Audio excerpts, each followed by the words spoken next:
Karamihan sa mga tao ay mahilig sa mga alagang hayop sa mundo. Ngunit ang ilang mga tao ay palaging nais ng isang bagay na mas kakaiba. Mayroong ilang mga hindi pangkaraniwang alagang hayop. Maaari mong pag-aari sa mga araw na ito. Ang mga pusa at aso, hamster at loro ay maganda. Ang mga kaibang alagang hayop ay maaaring magdala ng higit na kalagalakan at mas mahusay na pagkasama sa iyo.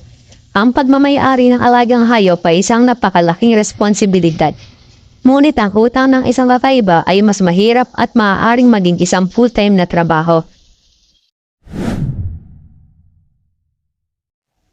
May kaugnayan sa guinea pig. Ang katutubong South America na ito ay ang pinakamalaking daga sa Earth. Nakakagulat sa marami. Ang capybara ay lubos na mahilig sa tubig. Sa katunayan, ang kanilang pangalan ay literal na isinalin sa baboy na tubig.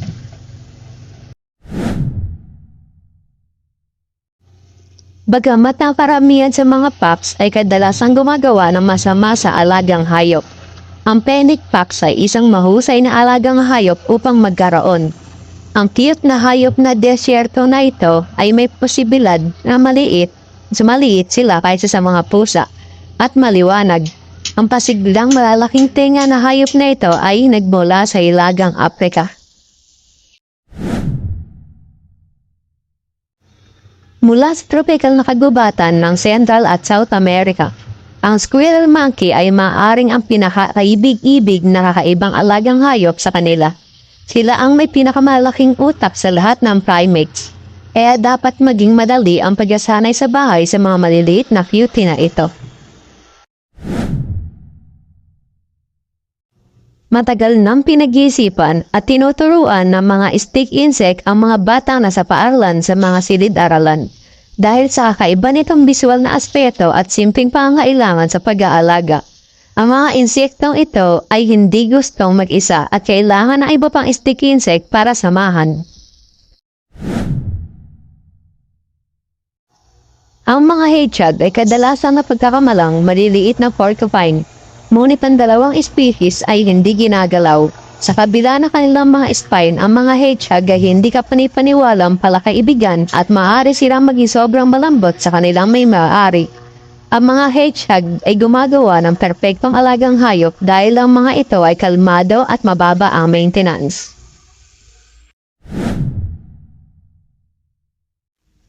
Ang isang skunk ay gumagawa ng isang mahusay na alagang hayop. Siyempre, kung tinanggal mo ang kanilang mga gladula ng pabango.